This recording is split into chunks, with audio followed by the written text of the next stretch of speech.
דעת, מה שאנחנו הולכים להגיד עכשיו, אנחנו לא עוסקים הלכה, אם להתחסן או לא להתחסן, מתי להתחסן, זה כל אחד יעשה כדעת רבו וכדעת רופו,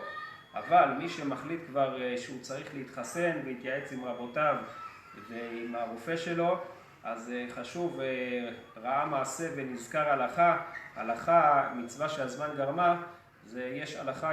שכשעושים איזושהי התעסקות, איזו השתדלות רפואית, צריך להגיד לפני זה שיהיה לי עסק זה לרפואה. בין אם לוקחים כדור, גם כשלוקחים אקמול, בין אם עושים טיפול רפואי, אז יהודי מאמין אומר שיהיה לי עסק לזה לרפואה, והרעיון שבאמת